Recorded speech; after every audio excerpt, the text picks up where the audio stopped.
Well, Jesse, what we're going to do has already been done.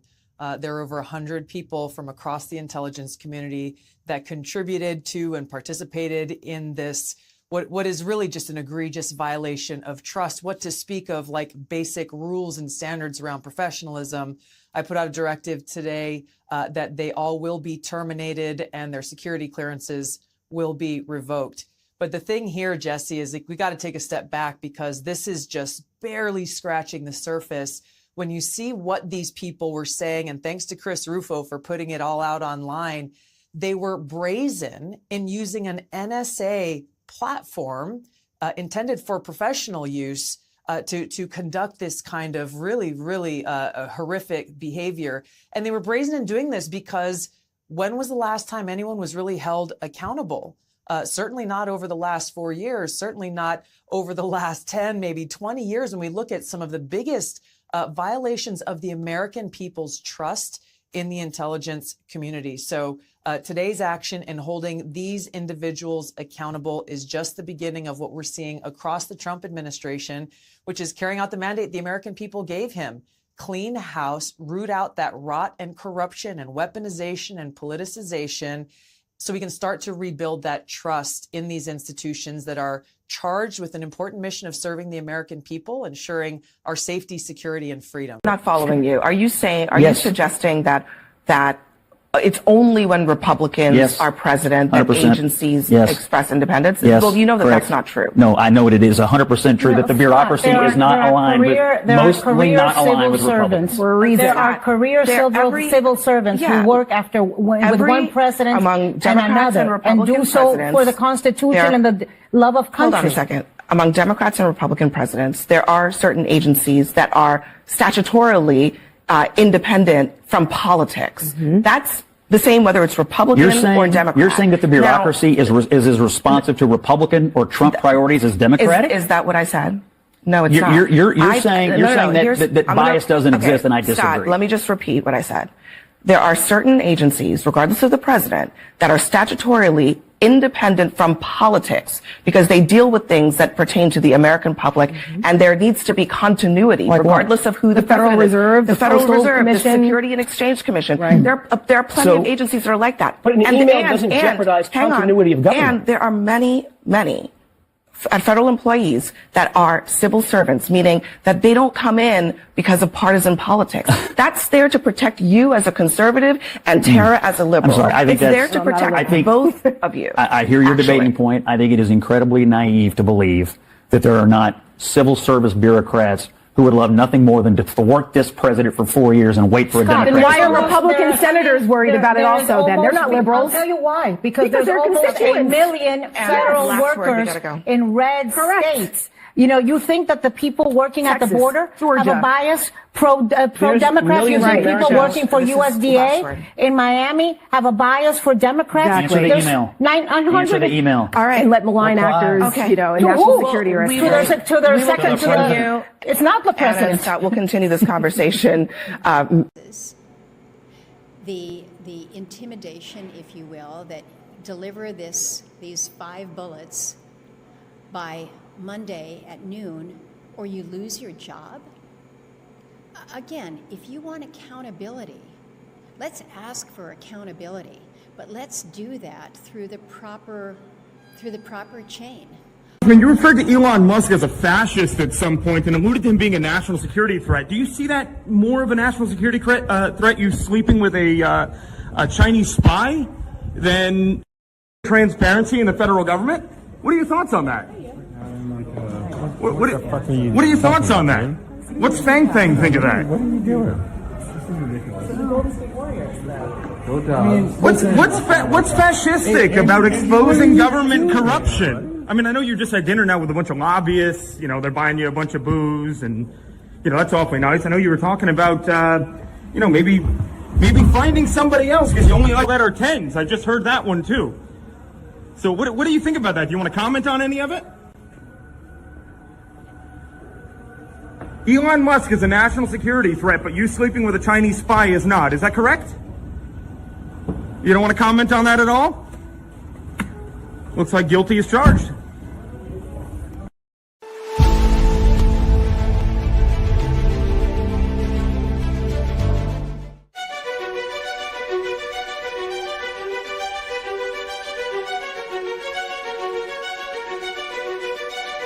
And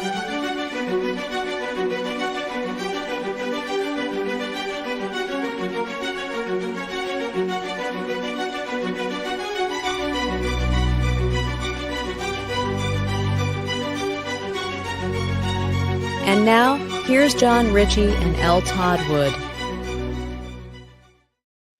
Come on, John, don't make me watch The View again, dude. I mean, come on. It's like pulling teeth, man. Did you see Scott Jennings had him in Scott Jennings had him in both ears going at Oh my God.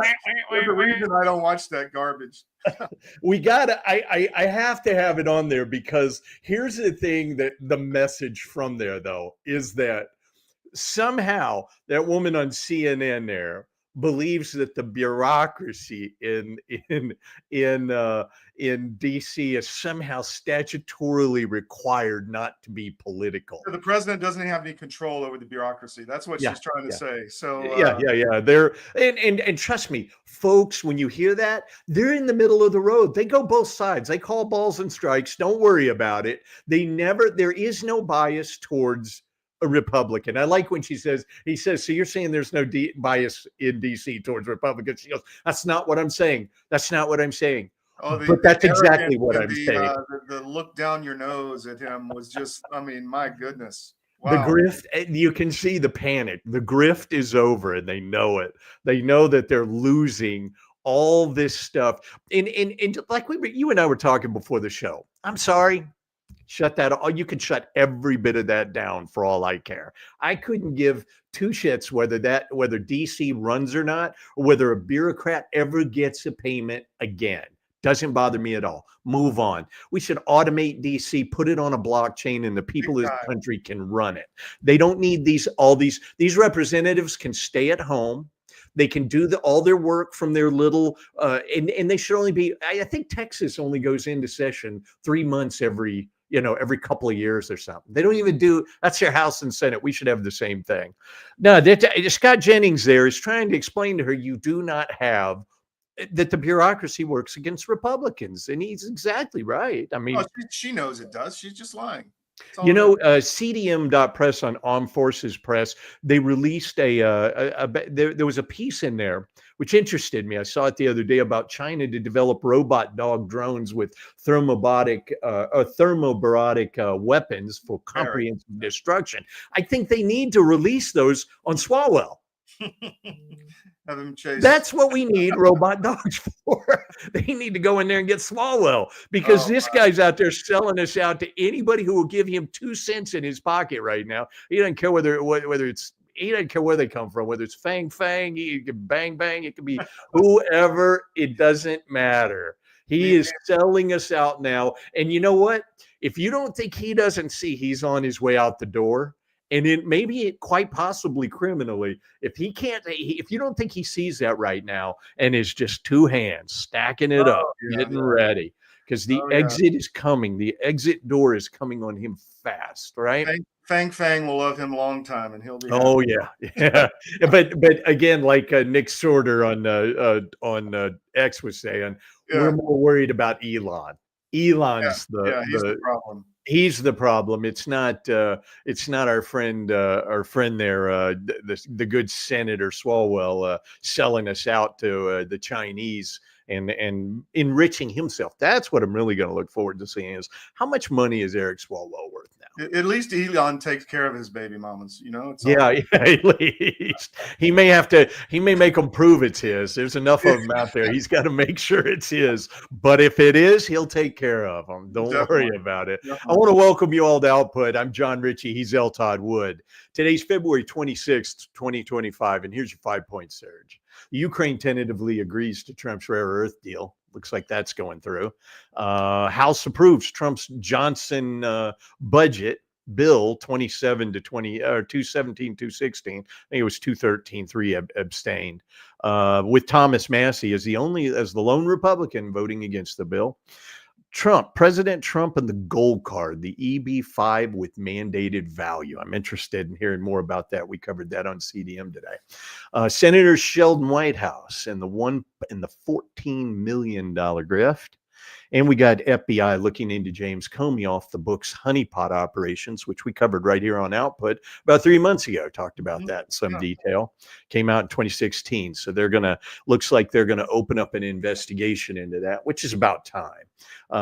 Certainly, with what's been going on up there, going into, you heard Tulsi Gabbard in the cold opening talk about this sex chat that was on NSA, was on an NSA platform. Yeah, you and I were talking, we've been at financial institutions, everything's monitored, the emails, chat, everything. And now that I'm sure they have AI, they'll just pick that up right away. But obviously nobody cared.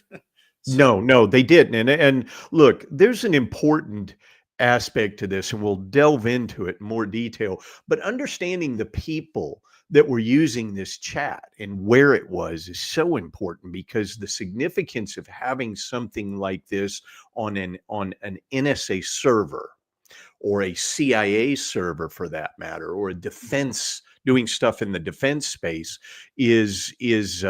should be very worrisome to the people of this audience. There's so much more than just the butt zapping or whatever they're talking about. This is compromise, right? Yeah, no, and that's exactly right. Yeah. And I've always, one of the things that, I've tried to tout is the idea that this deep state, whether it's the NSA, whether it's CIA, whoever, they use this information. There is no Mr. Smith goes to Washington anymore, right? I mean, Jimmy Stewart going in to save the people and and represent the people. There are some, but very few. Most of them go there and they end up doing something that at the time maybe looks harmless to them.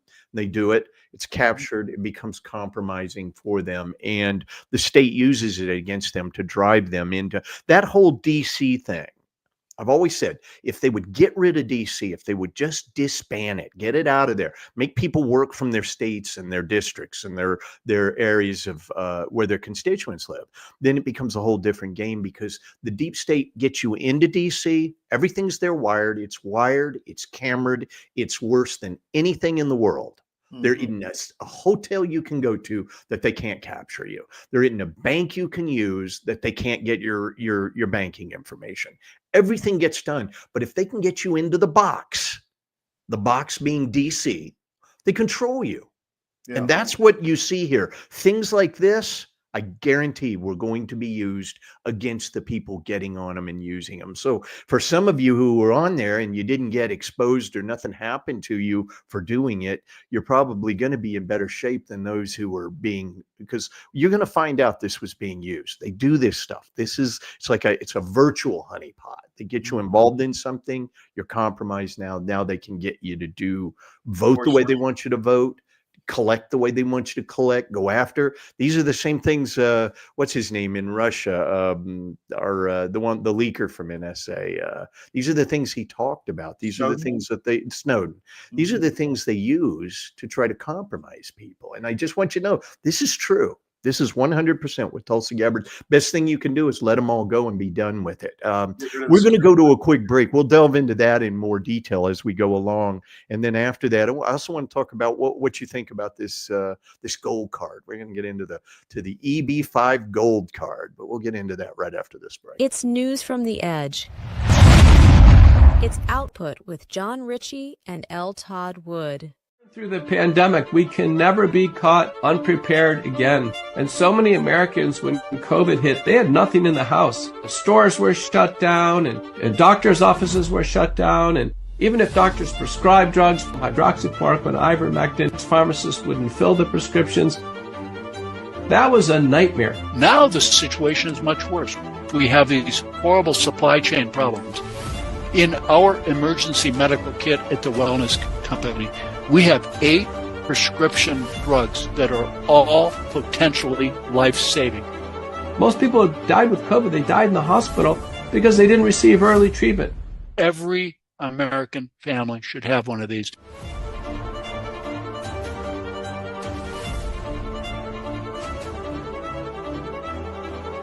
I can tell you the Wellness Company kit is the answer.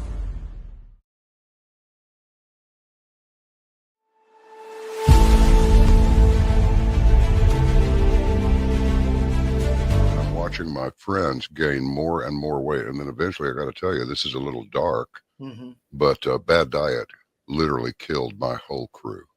Wow. Diabetes, a stroke. I mean, all kinds of stuff. It's like, you had a stroke? You're not even 50 years old. You guys got to quit eating this stuff. Your body knows what's what. You're not conscious of this. But that's why people will go to the refrigerator and they'll grab this and that and the other and put together this outrageously elaborate combination of foods. Your body's trying to reach balance. Unbeknownst to us, our bodies are always trying to reach homeostasis. You can't eat all of this stuff and expect to live a long time. And one thing led to another. And I went, forget this. We're going to make our own product. So we partnered with one of the world's top 3 biochemists where nutrition specific study is concerned. I said, all I want is the best nutritional and immune support product in the world. So we mixed it in yogurt. It's a powder. I got a bag of it here. I keep one on the console all the time, just so I can show people. Yeah. And it's a powder. Now, this is not candy. This is hardcore nutrition. And sugar is an enemy. And most people do not know that the reason these bellies are showing up on people all over the place, your body makes fat to store the toxins it can't get rid of. So it just puts them over here. But I can tell you this, you take this for 30 days and then lay off of it for 2 or 3 days, and you'll go, good grief, give me some more. Skin, nails, hair growing back. Cut yourself and it heals in half the time.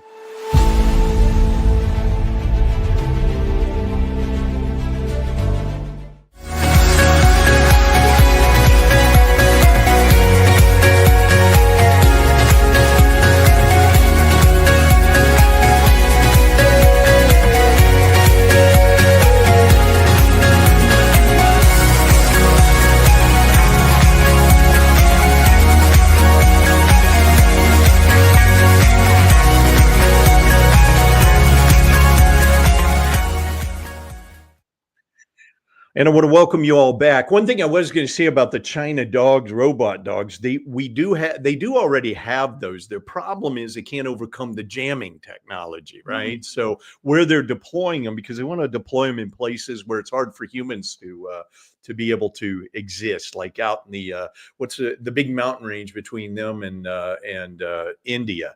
So they have a hard time because going up there you can't move, there's no air, things like that. So being able to develop these and get these up there to where they can they're able to exist. Well, they're they look terrifying, but I think if we were smart, they're susceptible to some asymmetric technology. Like a mesh net. Or something to some guy said, well, all you got to do is lasso them, I mean, lasso.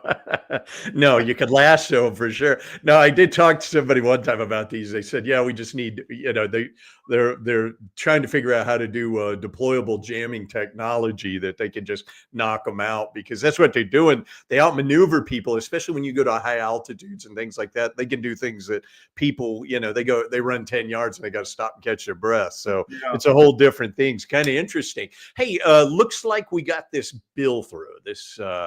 Got this budget that Trump's been pushing for. It says, I think they said it was 217 to 216 was the vote. I looked at it. I think was really 213 because two or three of them didn't vote. But Massey held out. I think he was only Republican. But my concern is this. I see that they did include all the Bush supply side tax cuts. So you got in, or Trump supply side tax cuts. So you got in the no tax on overtime, Social Security, all your tips, no tax. So that's in there. But my question is, what are we doing about, when do we start incorporating the Doge? Well, I don't know a lot about this bill, I have to say, but did it go through have they done regular order budgetary process yet? Or This is the budget they've done through the reconciliation. So now they're still going to have to come up with something, some kind of a CR, a continuing resolution, that's going to carry them through this year. But this is what they're setting up for budgeting that. But my thing is, when they do this CR, if they still do this, are we going to get our budget cuts in there, as in Doge? I don't Yeah. care. I don't, coming at us and saying, look, we'll include 1 or 2 trillion over the next 10 years is kind of stupid to us. I Yeah. mean, 10 We want years it is fixed. nothing. We Yeah. want it fixed. It needs to be done now. And that's what the whole Doge thing is saying, look, you've got a fixable issue right now. Yeah, you're going to lose your money in some areas. Some things are going to get cut, but it's got to happen now. I did hear somebody say it might be a good idea if they don't do the continuing resolution, if they do allow government shutdown, they said you could allow it shut down, and after whatever it is, I think the date's March 14th or something, you could let it shut down, and then that gives Trump and everybody time to see Doge, time to look at it and see, what parts of this government really have no effect on what's going on. Let it shut down. Well, obviously there's appropriation and then there's spending. I mean, Yep. I think what we're hearing is that Trump is shutting down the spending side, but yeah, get it stopped at the appropriation level, even better. I've been so busy, I haven't followed this budgetary process, to be honest. I've been reading about it, just kind of following through, but I haven't seen a lot of where there's talk in there about, I've seen talk about these 10-year, hey, we can knock out too big. You can't knock out 2 trillion in 10 years. You'll never do it. It's stupid. Needs to happen now. And you need to say, here's what we're doing this year, next year, and the third year. This is what's going to happen. Significant chunks of this debt are going away. That's what they need to tell us. 10 years, appropriations. They try to come in here. Half those people up on the Hill don't know what they're talking about when they say this stuff.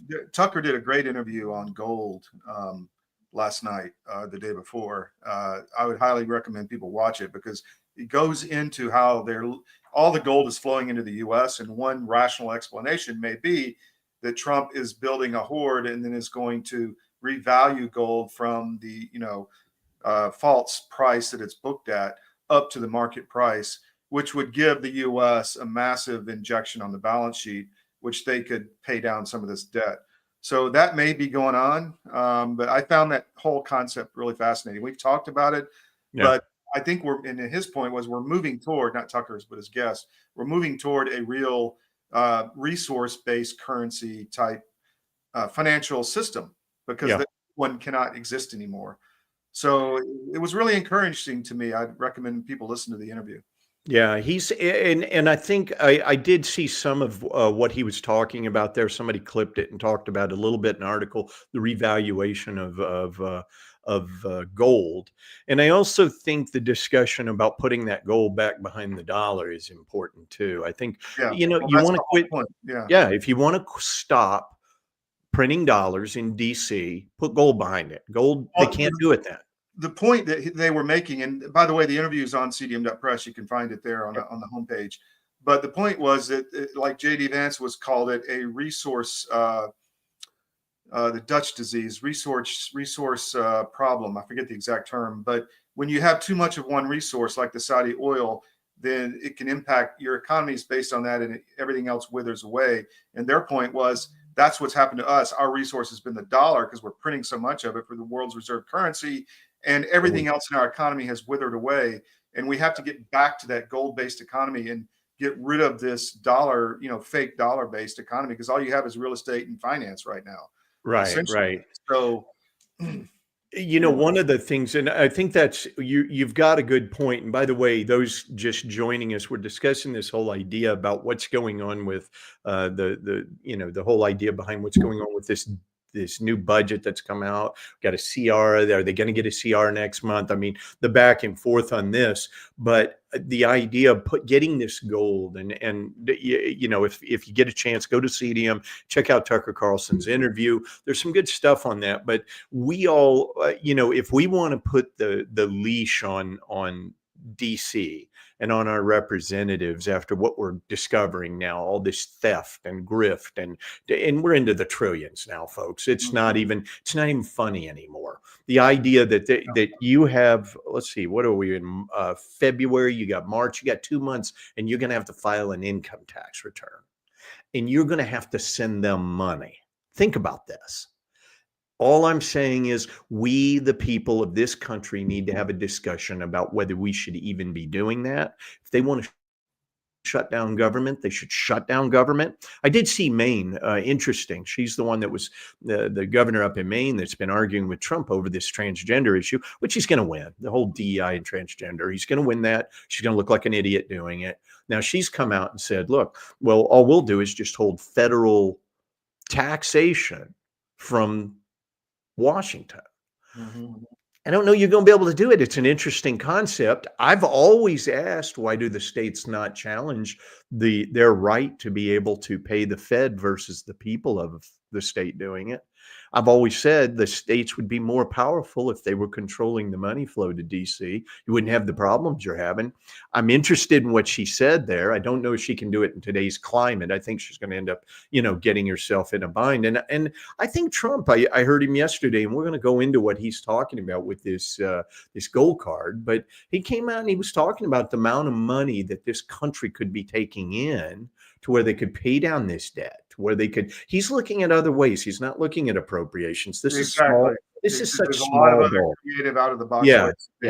Like I saw, the resource funds, all of this stuff is going to be targeted toward paying that off and getting us out of that debt trap. Yeah. And we have to get to a point where that thing in DC running itself right now doesn't exist. Yes. And that we say how much money they get. They don't.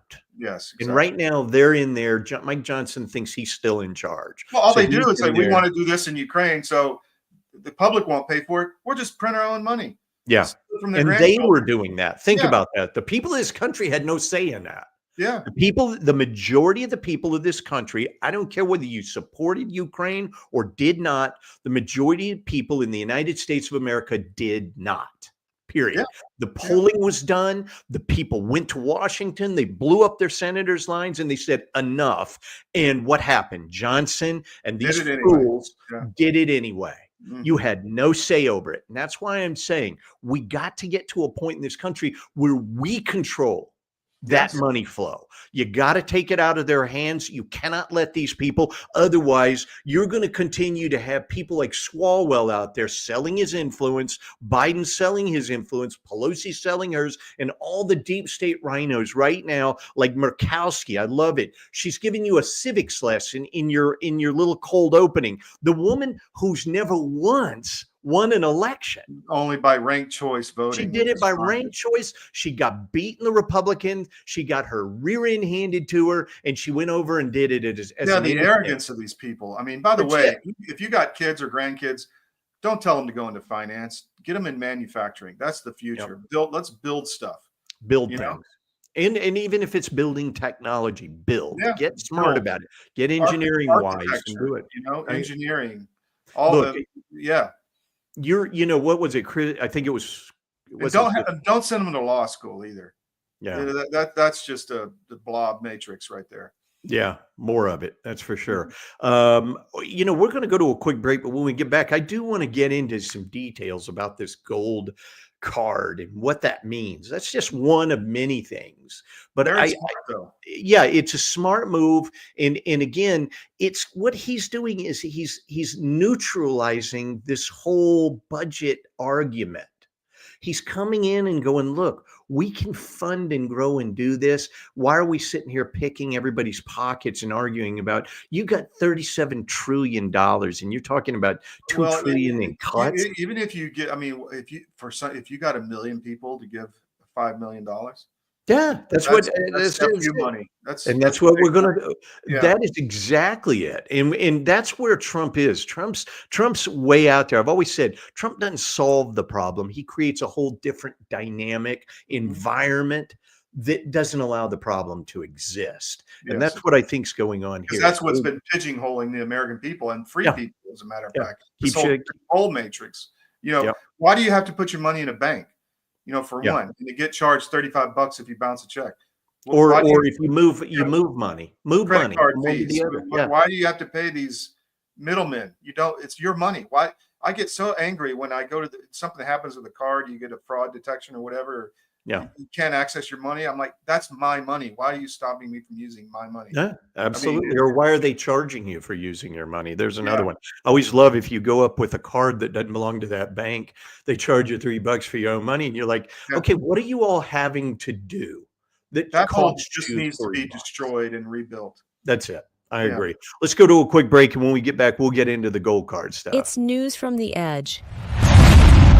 It's Output with John Ritchie and L. Todd Wood.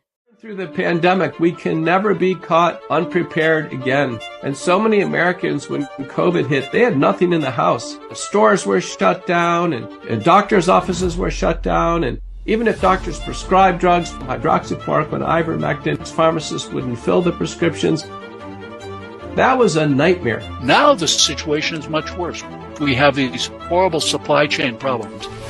In our emergency medical kit at the Wellness Company, we have 8 prescription drugs that are all potentially life-saving.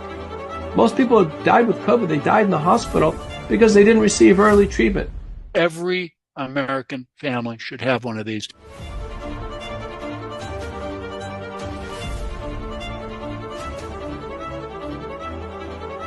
I can tell you the Wellness Company kit is the answer. I'm David Cross, and you may know me from my election integrity work, but I also own U.S. Asset Management, a family-owned and operated investment advisory practice. I'm a certified portfolio manager, and my job is to help you make better decisions with your money. One of the things we try to avoid is investing in companies that push the woke agenda. If you're invested with one of the big firms out there, there's a pretty good chance that you're feeding the beast that hates your values. Our company is 100% conservative, and we'd love to have an opportunity to work with you. Check us out at us-am.com and look for our big, proud American Eagle logo.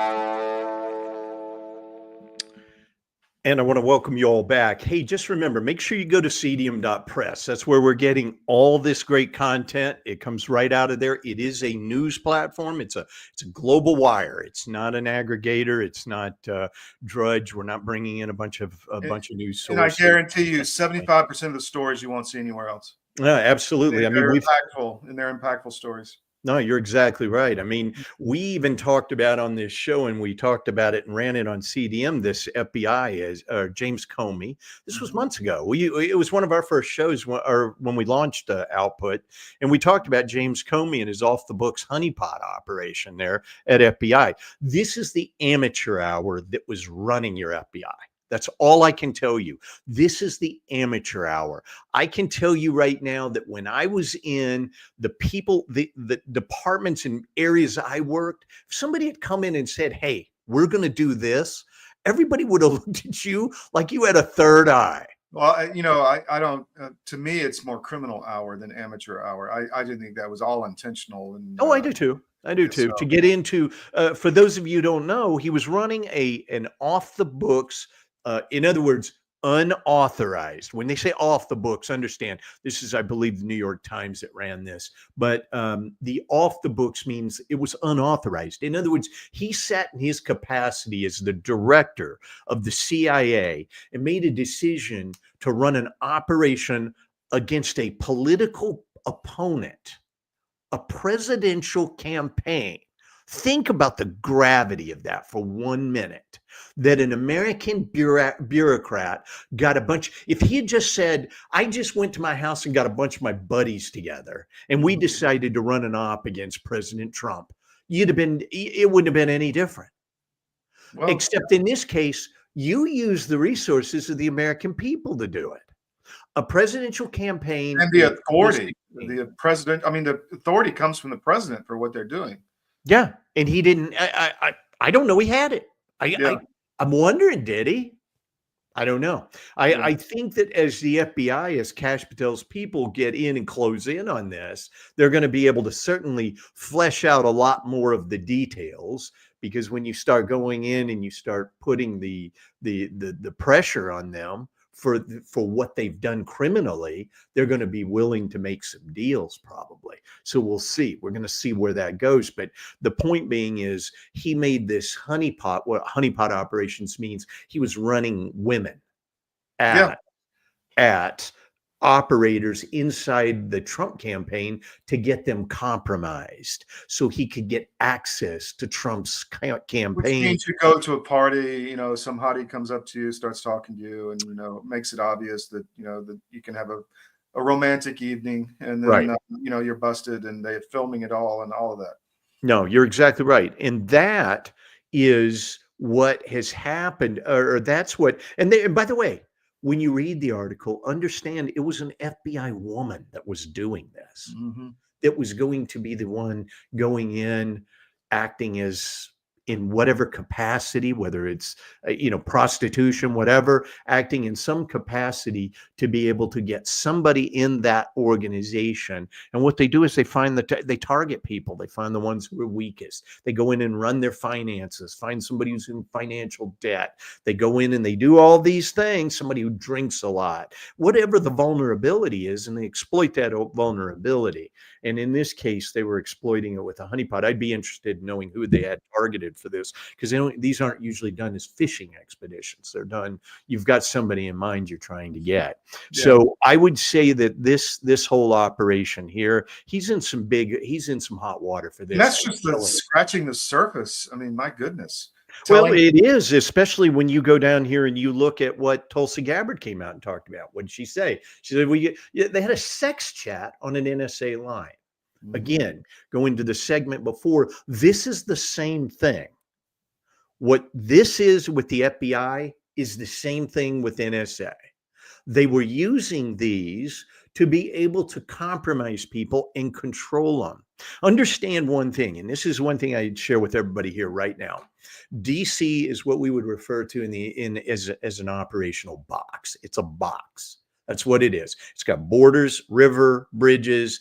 Everything inside DC is governed and run by the state, the deep state. That's it. It's supposed to be run by your Congress, by the way. That's why they're trying to get this home rule taken up, not allow them to have their own jurisdiction anymore, because this is what they do. They use it to compromise people. And what I'm saying is, anytime you have a surveillance, you use a box. You say, this is the box we're going to operate in. We control everything in this box, which is exactly what the FBI has been doing. Well, think about the mindset of those people that, were doing that on an NSA chat.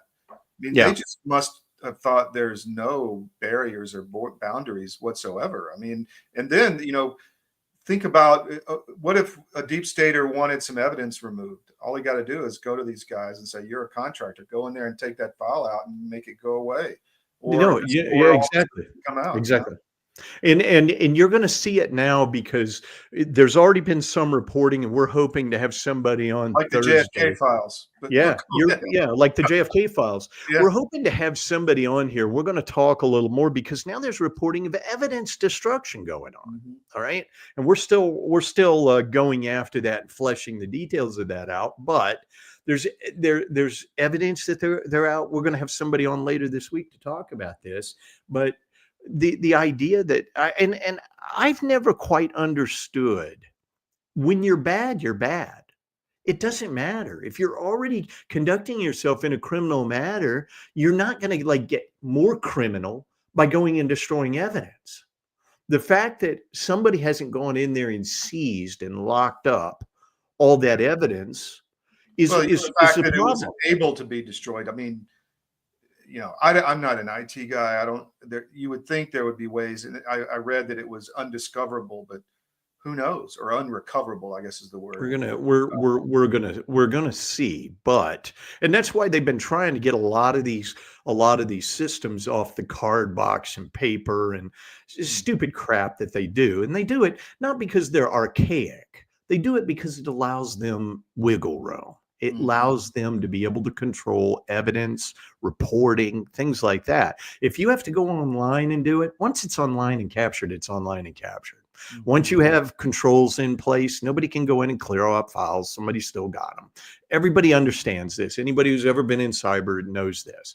But if I can get you, if I got a whole system of people in 2025 still doing paper reports with pens or typing them out and printing them, then I've got wiggle room.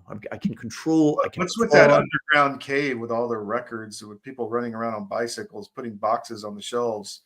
Did you see that crap? Yeah, I saw it. Was that Elon that put that out or something? Yeah, I mean, my goodness, it's like it looked like the thing from the Lost Ark. It was like exactly. Yeah, it was like right Raiders of the Lost Ark, the warehouse. I always wondered where that warehouse was. Yeah. Well, I wonder, we used to always make a joke because I have all this collateral from my existence there, and I don't know how to get it. Because they've stored it away somewhere. It's some Raiders of the Lost Ark type thing, and it's stuff I should have. I mean, it's my history, it's me, but the agency does not make it easy for you to recover all your history and all the things you've done. So very difficult. But now this whole thing and going into this idea, what's happening with the NSA right now with this chat room, again, this thing with FBI with Comey is the same thing.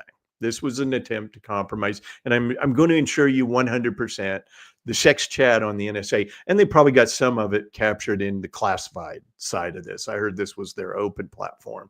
I'm sure I'd be worried about what they were saying on the classified side of this, because I think they were talking about Tulsi Gabbard and other things in this chat, which ironically is really kind of interesting, because when they did it, I don't think they were expecting her to be their boss at some point and come in and fire 100 of them. I mean, did you hear? She says 100 of them, we've already terminated them, because I think there must have been a heavy LGBTQ. I would think so. What gave it away? She's anti-queer. They use some terminology like that. Was it the butt zapping that gave that away? I don't know. I have no idea, right? No, these, and you can just see where, and again, the evidence destruction that's going on here. If they're destroying evidence, there's a lot here that we're going to be shocked by. I sure hope. I mean, we're waiting, right? I mean, Trump did talk about the elections finally with the governors, and they got to get rid of the machines. But in Georgia, Brad Raffensperger is saying we have to update the Dominion machines to make them safe and effective. And well, what does that do? The same thing that they did in Colorado, where it just wipes all the old data off, like Tina Peters disclosed. So I'm interested in understanding now that we've got some reporting also out of Georgia about this whole, the red district Doge protests that are going on, because they're going to, now we just had Scott Rasmussen on yesterday, and he's telling you that in red district amongst Republicans, it's 80% almost. He says the floor on it is mid 60s. Yeah. On Doge, on what they're doing right now with Doge. He said the floor on it's mid 60s. And so when you see these red districts like down in Georgia popping up with these printed sign protests, I mean, what they think people were going to say? You couldn't, I bet if you went down to, you couldn't fill a phone booth with people in a red district in Georgia that hate Doge. You could down in certain parts of Atlanta. Well, no, but I'm just saying in red districts, right? In red districts, you wouldn't be able. I mean, you could go down by the U of A here in Arizona and do the same thing. There's plenty of Doge haters because they don't want to know about Doge. They don't care. They just hate Trump, hate Elon, and that's Elon abandoned them when he was the best. He was there. He was one of their billionaires, and then he became a MAGA billionaire, and that just doesn't work for them anymore, I guess. Yeah. But no, interesting times. After this, though, I want to get into and I want a little more time. I may wait till after the top. I've got a great cold opening. I want to play for this gold card. I just want people to see it and understand it, because this means so much more to people than what they can imagine. So I'm going to hold that till the top of the hour. We'll go to a quick break. And when we get back, I want to talk about a little bit about what's going on with some of this, this grift, with some of the, now we're getting names and we're understanding who had their hands in the till of, USAID. Names. And I want you to see this in particular, because this, if your head hasn't exploded already, wait till you see this. We'll do this on the other side. It's news from the edge. It's Output with John Ritchie and L. Todd Wood. If you haven't noticed, gold has reached a new high, all-time highs actually, and keeps going up every day. Why is that? It's because precious metals are a long-time historical store of value. And if you own a portfolio and you have assets in the fiat currencies, i.e. stocks, bonds, cash, or whatever, you're vulnerable to hyperinflation, which is coming as our debt explodes another trillion every 90 days. It's really scary. So how do you protect yourself? Go to Advisor Metals. If you look on any of our cdm.press sites, about halfway down, there's an ad for Advisor Metals. Click on it, fill out the form for your contact info, and Ira Bishotsky will contact you and talk to you. It's an easy conversation. There's no sales pitch. He's completely verified by us. He has a regulatory background we've checked into. We've checked with his bankers. We've checked with his IRA custodians for metals, and we can highly recommend Advisor Metals and IRA. So go to Advisor Metals. If you call them directly, tell them we sent you at CDM, and he'll definitely take care of you. But protect your portfolio, because you really need to. It's coming. Thank you.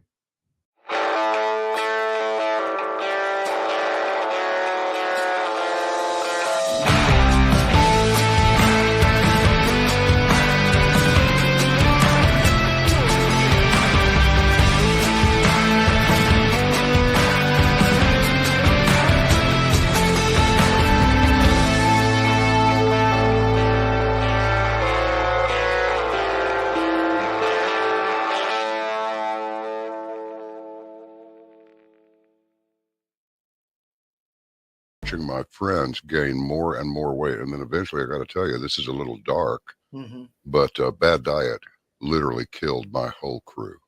Wow. Diabetes, a stroke, I mean, all kinds of stuff. It's like, you had a stroke? You're not even 50 years old. You guys got to quit eating this stuff. Your body knows what's what. You're not conscious of this. But that's why people will go to the refrigerator and they'll grab this and that and the other and put together this outrageously elaborate combination of foods. Your body's trying to reach balance. Unbeknownst to us, our bodies are always trying to reach homeostasis. You can't eat all of this stuff and expect to live a long time. And one thing led to another, and I went, forget this. We're going to make our own product. So we partnered with one of the world's top 3 biochemists where nutrition specific study is concerned. I said, all I want is the best nutritional and immune support product in the world. So we mix it in yogurt. It's a powder. I got a bag of it here. I keep one on the console all the time, just so I can show people. Yeah. And it's a powder. Now, this is not candy. This is hardcore nutrition. And sugar is an enemy. And most people do not know that the reason these bellies are showing up on people all over the place, your body makes fat to store the toxins it can't get rid of. So it just puts them over here. But I can tell you this, you take this for 30 days and then lay off of it for 2 or 3 days, and you'll go, good grief, give me some more. Skin, nails, hair growing back. Cut yourself and it heals in half the time.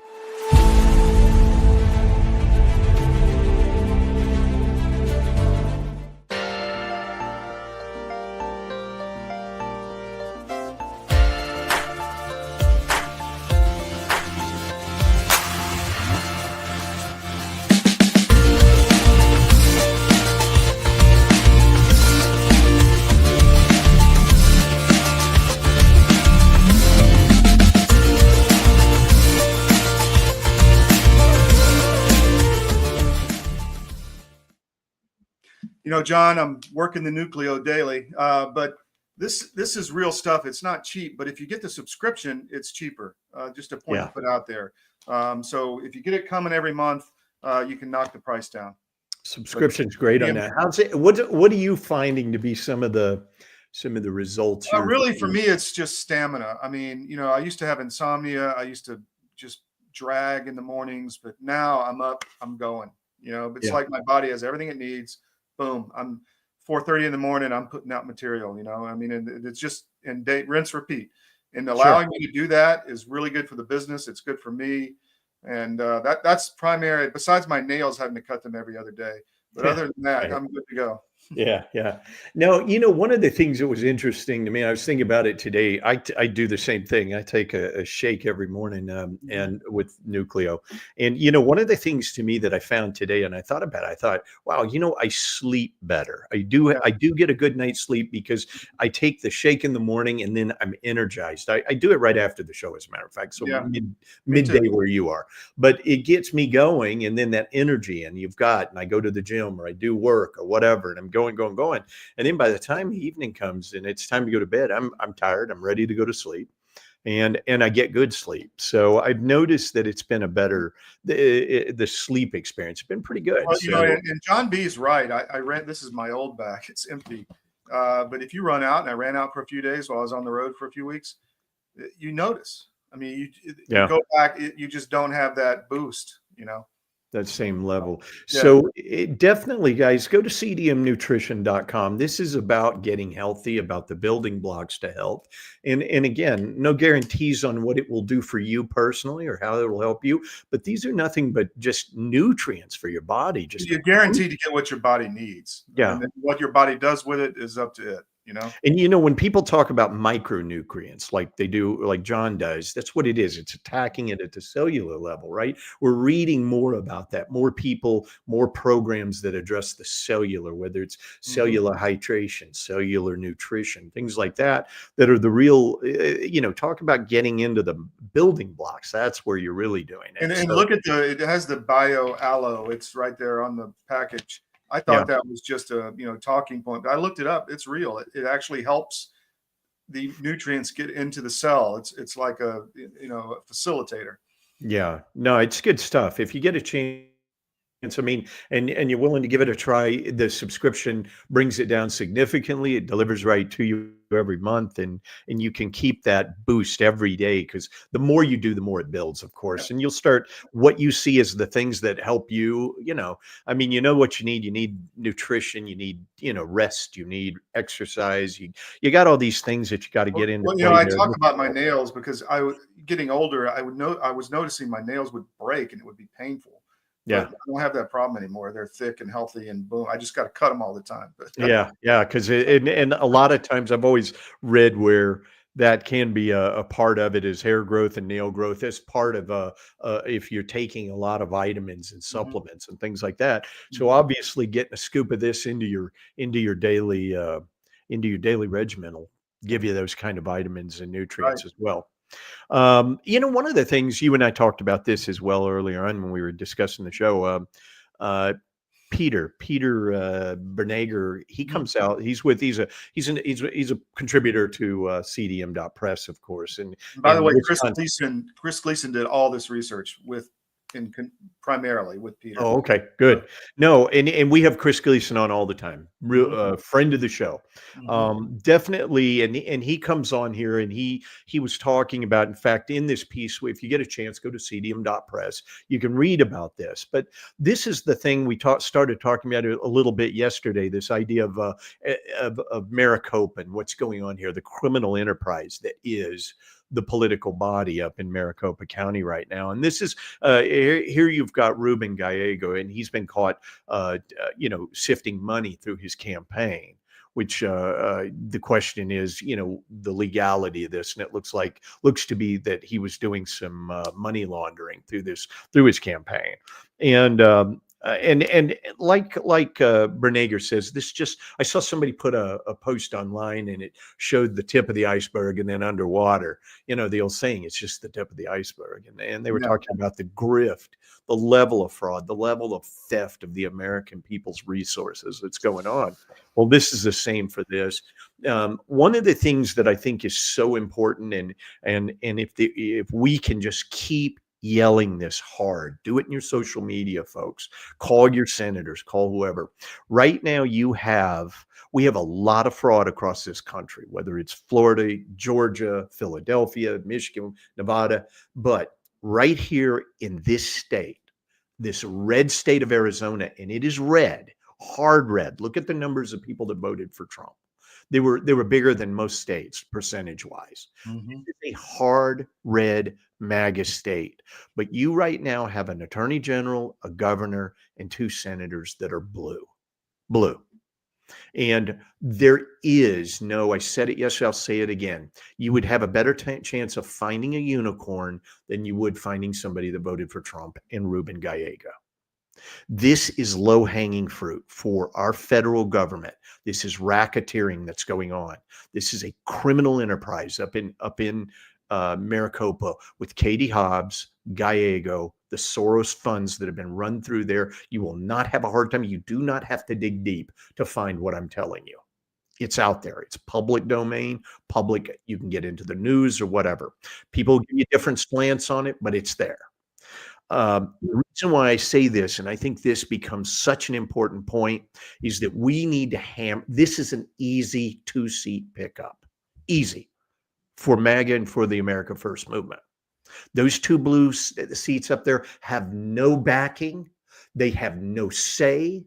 All they have is money running through them. That's it. She has the legislature here in Arizona is red.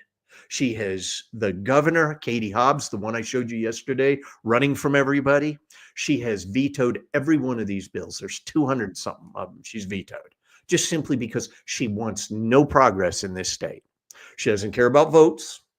Votes don't matter. She doesn't need to win an election. She doesn't need to win. Yeah. Because that's what an installation is. Right there it is. You're seeing it here. When people say, how can she do this and go against her constituents? Because she never has depended on her constituents. Yeah. There are none out here. This state has disavowed their governor. This is a red state. And again, all I ask you to do, you can go on any of the count desks and see what the percentage of vote was for President Trump here in the state of Arizona. It was huge. It was record setting. So the question is, why hasn't anyone done anything about this? That's the question. That's the question. And that's where we need the people of this audience to keep pushing. You need to be on social media. You need to be calling your senators. You need to be posting with @Kash Patel, @whoever, get their handles and put them on there. But this is an easy pickup. You've got a governor's race it's gonna run here at the midterms. You can pick up that red seat up there right now. And by getting rid of that, going in there and getting rid of her, Katie Hobbs, and the criminal activity, the whole thing falls apart. You don't have Ruben Gallego being able to do what he's doing anymore. It all comes tumbling down. I think we're going to have a election fraud cricket indicator, and we'll just have some music we play every day, like and just to count, yeah, like this. You can't really hear it, but I was trying to play some crickets. Oh, the crickets. Because that's what we got right now. Now, look, I in all fairness, look, we can give Kash Patel and the folks at FBI a little wider berth. I get it. He just got in a week ago. He just got Dan Bongino, which I think is a great move because I think Dan Bongino is going to have Kash Patel's back. And that's what he needs there. He's going to need a deputy that's going to go in there and whip and clean up stuff. And Dan's made no. That's the basis of all the fraud. It's everything is about the elections, and we got to clean them up. So, I hope they do what is right because it's not just the left. It's the right too. It's win red just as much as not as maybe just as much, but it's win red too, not just act blue. And so they're funneling this money through there for Republican candidates. Money laundering is what it's called. It's felonies. And it's happening on such a massive scale. It's like Chris says, everybody's dirty, so everybody's clean. Yeah. It's not okay.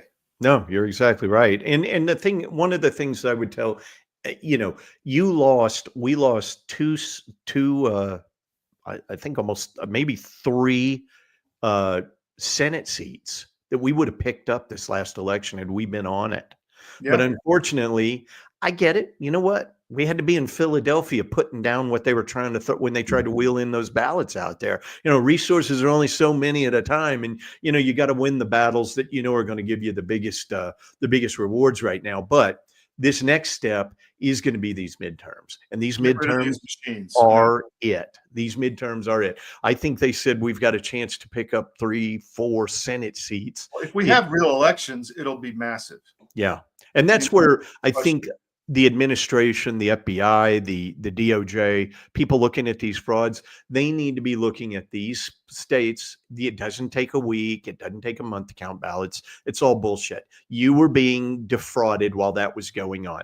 Nobody was curating ballots. The only people that were curating ballots up in Maricopa during that 2-week period were the Republicans that were up there trying to make some kind of an effort to get more ballots in there to keep up with the amount of ballots coming in from Runback and all that other crap that all were going towards Gallego. Gallego didn't have the numbers. He didn't have the ballots. He didn't have the votes. That's why they needed the week. I would like to see some vindication for Kari Lake at some point. Yeah. Yeah. And I believe that this is where it has to start. And I know Kari hadn't dropped this. I just saw another clip from her the other day about what's going on up there, because now she's Hobbs is having to come up with, what did she do with I think it was $343 million that's missing. She's got a big gap, and she's had to go to the legislature and ask them for money, and they're not going to give it closet.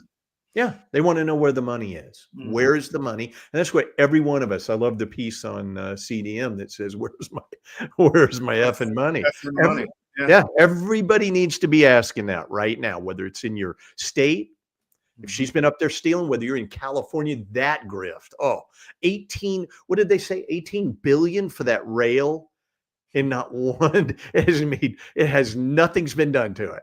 Well, how many billions did they spend for EV stations? And I think they built it. And that's where, I think it was Duffy over at with transportation came out. He was out there and he says, I want to know where the 18 billion went first. Let's talk about that. You haven't had one train hit one rail and make one trip yet. Not one passenger has gone from here to, I don't know, Vegas or wherever it's supposed to take them. He says, nothing's happened, but you've spent $18 billion. Where's the money?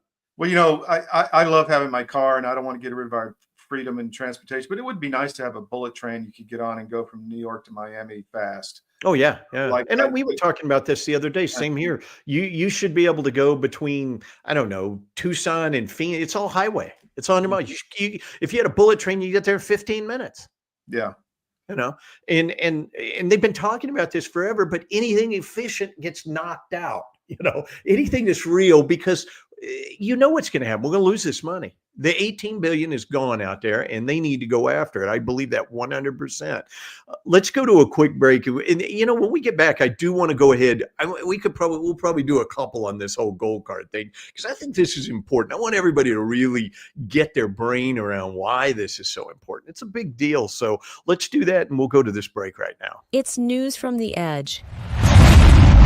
It's Output with John Ritchie and L. Todd Wood.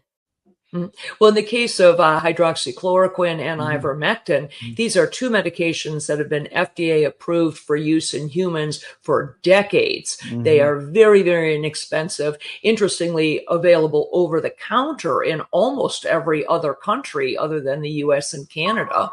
You can just walk into a pharmacy and buy them like we buy Tylenol in much of the world, because they're that safe.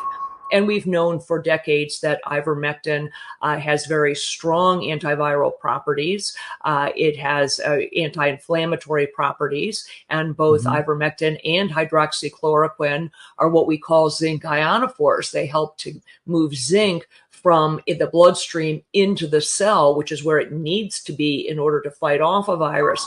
So lots of application for these, and we have every reason to believe that those drugs also will likely have some efficacy against H5N1 or a number of other respiratory viruses that we may meet down the road. Our world is changing rapidly. Many crucial systems we depend upon are collapsing. And the most important system that is failing is the food supply. Mr. President, this Council is more than aware of the multiple challenges and threats the world is facing today. But the threat of famine, people starving slowly to death, must be a red line. These food prices are going to keep going up and up, and they're going to keep feeding excuse after excuse, narrative after narrative. Yeah. You're going to have to get off that treadmill and start getting more autonomous with your own food growing. You want to make sure that you can eat, because frankly, food is the biggest issue as we are going through these transitions. But amidst the chaos, there is a path to resilience. Marjorie Wildcraft is the female leader of the survival and preparedness movement. Marjorie has taught millions of people how to grow an abundance of food in a grid-down situation, even if you have no experience, are older, or out of shape. I've spent decades finding the fastest, easiest, and funnest ways for the average person to be able to grow a lot of food. I've created a step-by-step process that's so simple that even kids to elders have been using it in order to grow a lot of their own food. And you can too, even if you have no experience, you're older, or you're out of shape. Growing your own food is like printing your own money. Get started today.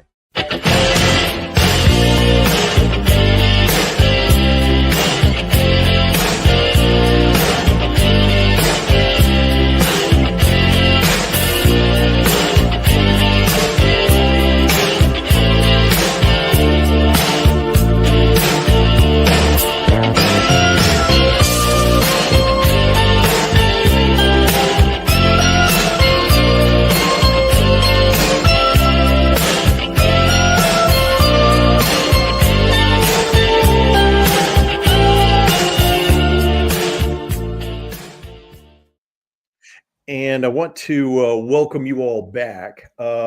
Just real quickly, one of the things, I want to remind you all, make sure you check out our podcasts, the podcasts make sure you check out our podcasts on Spotify, Apple. We're also on Amazon Music. Go there and get those great audio only product. No doubt about it. It's one of the better. I think it's just, I think, using it, and I had a chance to use it while I was traveling here last week. The quality of it's really good. It's really well done. And again, you can speed through it. You can go through it if you want to set it on a higher speed because you don't have 2 hours, and it's certainly a great product if you don't have time to sit and listen to the last show. Drops right on your phone, and it's a perfect it's a perfect tool. So if you get a chance, definitely check it out. We got shoveled. All our shows are on there. We've got Output, the Colorado Show, Armed Forces Press podcast, Eurobytes, Information Operation, and the Georgia Show. It's all there, so you can. Yep. A lot of content, and you've got years of content there. Very interesting content. For instance, on AFP pods, we have war stories. Scores of interviews with veterans who got in firefights or serious incidents and just really good, from Vietnam to World War II to the desert, Maiguez incident, the Gulf War. It's all there. So if you like that kind of stuff, check out AFP pods. Yeah, no, most definitely. Air Force, Armed Forces Press as well has good stuff. It's all in cdm.press. Great place to go. So, and you can get all those audio products there as well if you're not on the podcast platforms. Hey, just real quickly, one of the things I wanted to go into, I'm gonna play a quick opening, and I'd like everybody to hang with me through this. It's interesting. It's always interesting to see Trump riff in the White House, but this one it was really I think is pretty important. I want to talk about this. So let's go ahead and check this out. We're going to be doing something else. It's going to be very, very good. We're going to be selling a gold card. You have a green card. This is a gold card. We're going to be putting a price on that card of about $5 million, and that's going to give you green card privileges plus. It's going to be a route to citizenship, and wealthy people will be coming into our country by buying this card. They'll be wealthy, and they'll be successful, and they'll be spending a lot of money and paying a lot of taxes and employing a lot of people. And we think it's going to be extremely successful. Never been done before, anything like this, but it's something that we're going to be putting out over the next, would you say 2 weeks, Howard? Do you want to say a couple of words about it? Sure. Mr. President, are there Wait a any minute. requirements for that gold Hang on card? Do you have to invest a certain amount of money in this country in order to qualify for that gold card? Yeah, exactly. So Go the ahead. EB-5 program was really, you lend some money, but it was full of nonsense, make-believe, and fraud, and it was a way to get a green card that was low priced. So the president said, rather than having this sort of ridiculous EB-5 program, we're going to end the EB-5 program. We're going to replace it with the Trump Gold Card, which is really a green card gold. So they'll be able to pay $5 million to the U.S. government. They'll have to go through vetting, of course. We're going to make sure they're wonderful, world-class global citizens. They can come to America. The President can give them a green card and they can invest in America, and we can use that money to reduce our deficit. Why do we give out lotteries of green cards? Why do we give out EB-5 for green cards? The President of the United States understands that the right answer is, why don't we eliminate the deficit of the United States of America instead? The gold card, well, millions, but the gold card will bring in with it people that create jobs, very high level people. I think companies will pay to get people in. For instance, you today graduate from the Wharton School of Finance or Harvard or Stanford or any college, and nobody knows if you can even go to work for a company. So Apple and all these companies that want to get people to be working for them will be able to buy a card, and for the people that are number one in their class at top schools, I see that as one of the things. But generally speaking, it'll be people with money and people that create jobs, and they won't have to pay any tax on income outside of the United States, which they're not paying right now. They're not citizens, but they'll have to pay if they create jobs in the United States. They'll pay full taxes like everybody else. So you're getting big taxpayers, big job producers, and we'll be able to sell maybe 1 million of these cards, maybe more than that. And if you add up the numbers, they're pretty good. As an example, 1 million cards would be worth $5 trillion. $5 trillion. Wow. And if you sell 10 million of the cards, that's a total of $50 trillion. Well, we have 35 trillion in debt. That'd be nice. So we'll see. But it could be great. Maybe it will be fantastic. We have. I think that I wanted to play that in its full because I wanted you to hear the way, and that was the director of commerce there, Howard Lutnick. Howard Lutnick, and he was explaining this, and he's the one who was explaining to the reporter about this whole idea of. Think about this right now, and I used to do. I was a visa and consular officer when I was with the government. That was one of my responsibilities. And seeing the way we treated it. That was your day job, John. That was my day job, exactly. And in these, in these countries where, especially third world countries, where people are just trying to get here. They're just trying to get here. Our whole visa system has served them. Mm-hmm. But meanwhile, if you were an engineer in Berlin, you got no treatment whatsoever. You couldn't come here. You brought up a good point, Lutnick did, which I didn't really think about until now, is that companies will pay to get their people here. So that's, of course, it's not like you only bring in oligarchs.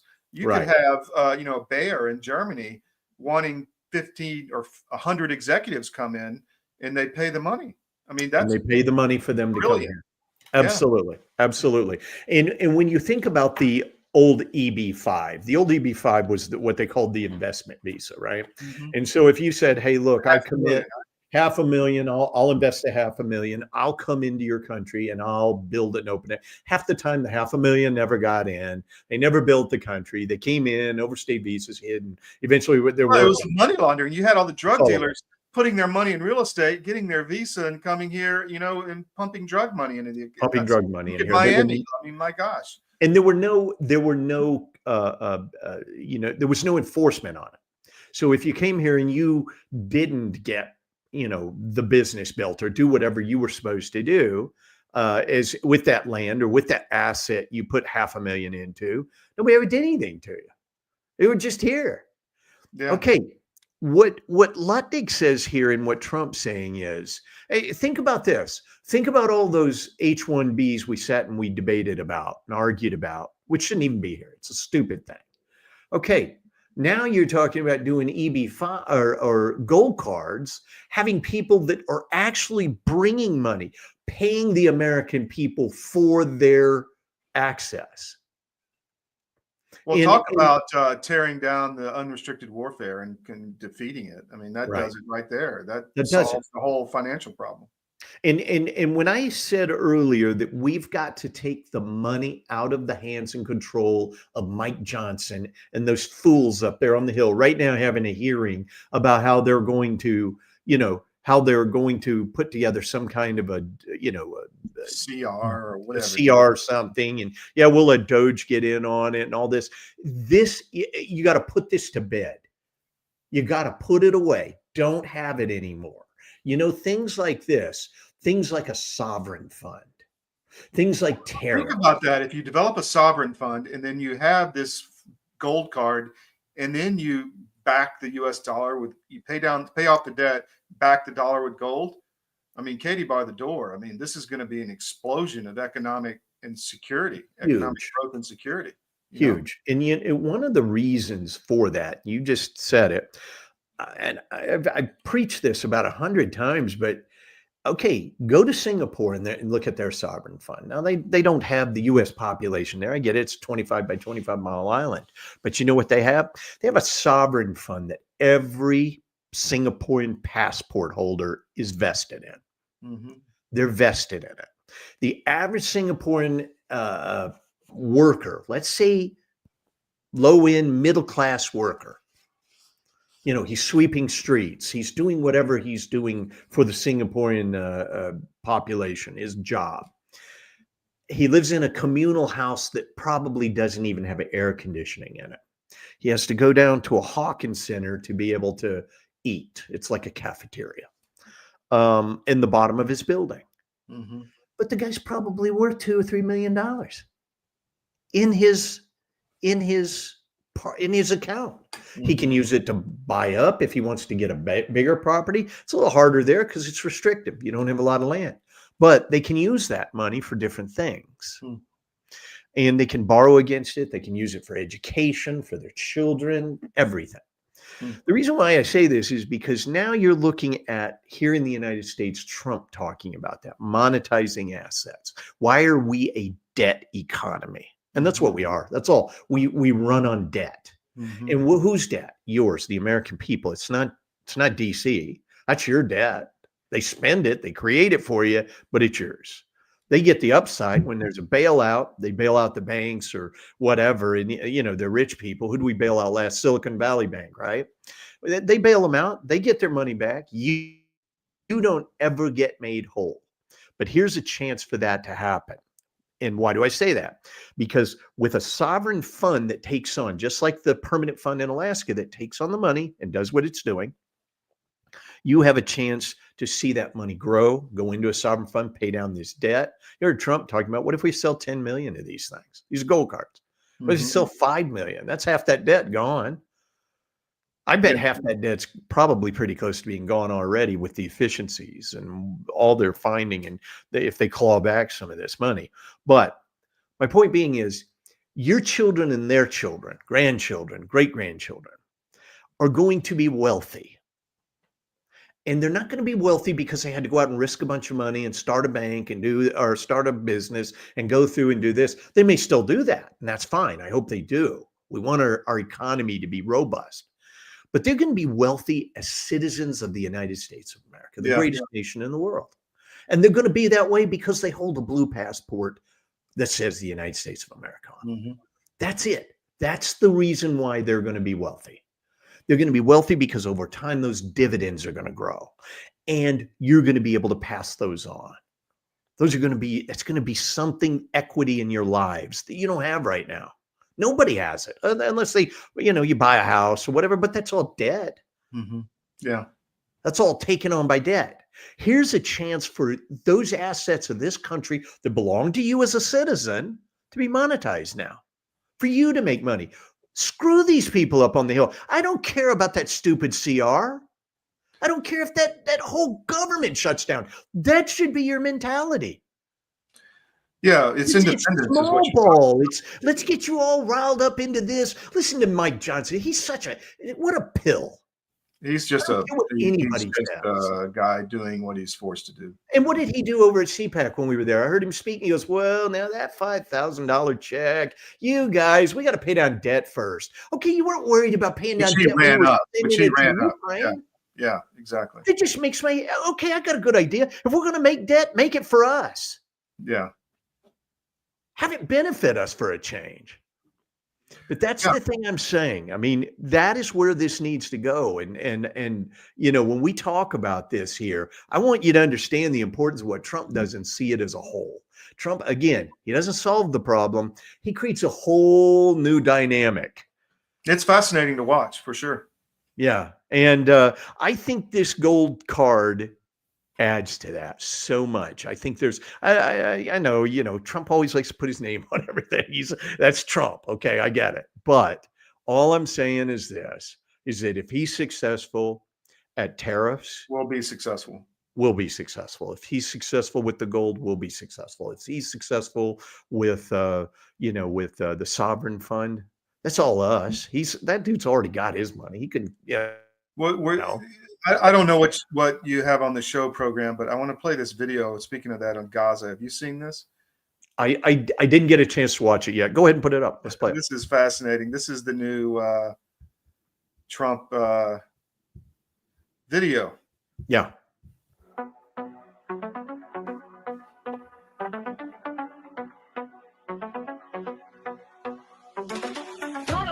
To set you free, bringing the light for all to see. No more tunnels, no more fear. Trump Gaza is finally here. Trump Gaza shining bright, golden future, a brand new light. Feast and dance, the deal is done. Trump Gaza #1. Trump Gaza shining bright, golden future, a brand new light. Feast and dance, the deal is done. Trump Gaza #1. That's interesting, isn't it? You know. Truth Social this morning.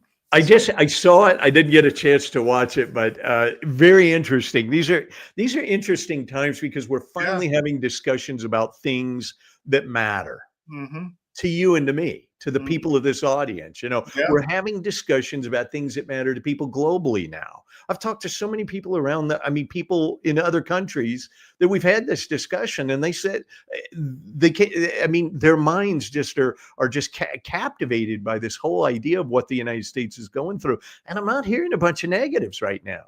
I just talked to somebody. Want American leadership. They want America to be that shining city on the hill. And when it wasn't, they saw what happened. I mean, I saw somebody, what was it? I talked to somebody yesterday about this again. Another country, third world-ish, and he and I sat and we talked about it, and they said, can't wait for this to happen. They're excited about it. So I tell you this because I think the things you're seeing around this whole budget process and what they're doing here, I think these things are going to become a part of the past eventually.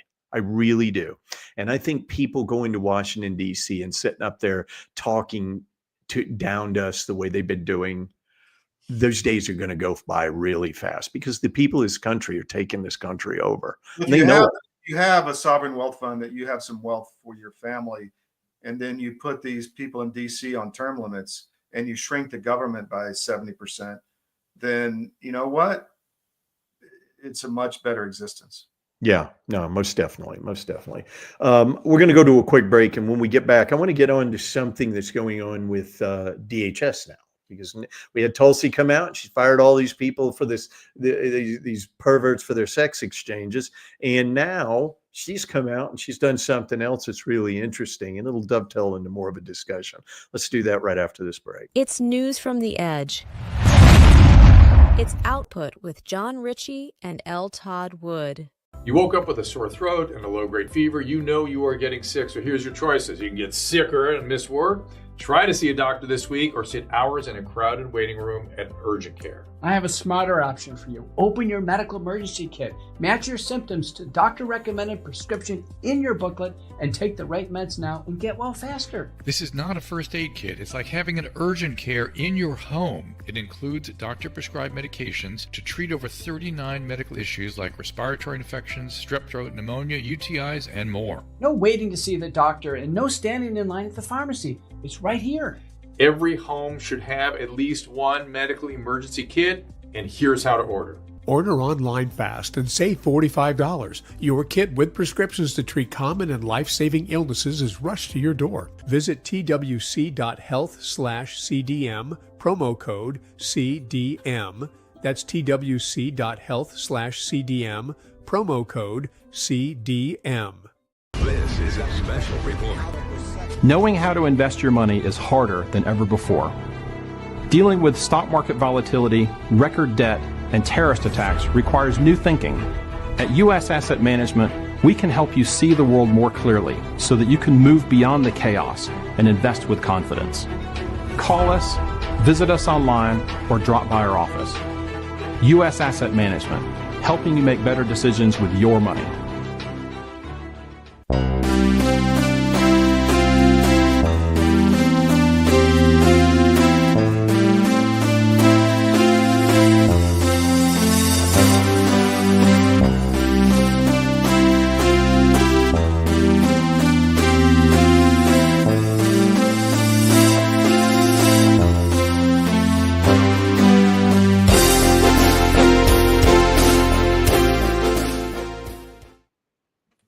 Hey, for those of you who joined us, in the second hour, and the audience always gets bigger and bigger as the show goes. I want to play this one.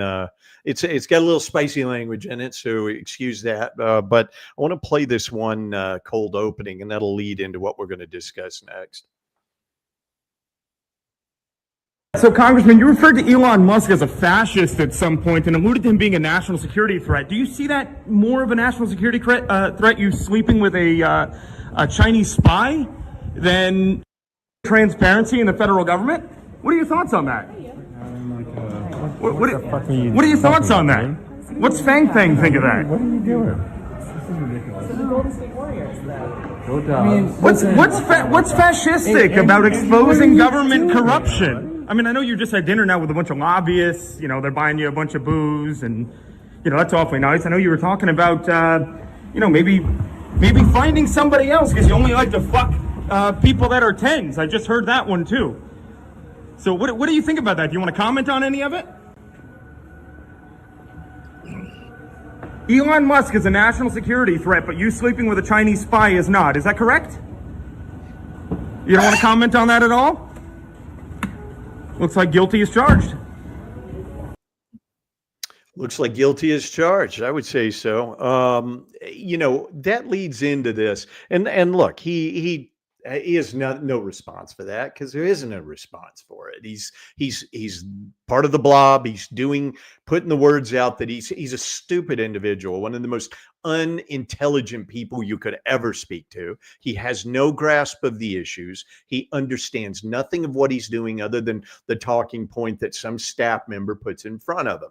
He's done well financially, but he's done well because he's been grifting off of us. He had Chinese backing carrying him all through. That's the Fang Fang relationship that got him where he is. So you can see his as long as he carries the water for the deep state, he's been taken care of. Here's the problem. I mean, now you have Sheldon Whitehouse, senator. He was backed with he's backed legislation that funnels millions of dollars to his wife's environmental nonprofit, Ocean Conservancy. She's been paid nearly $2.7 million out of the $14.2 million the group raked in. So she made $2.7 million out of the $14.2 million in federal grants. Remember federal grants? USAID. That's the money that's going out for that stuff. This is funded by bills White House voted for.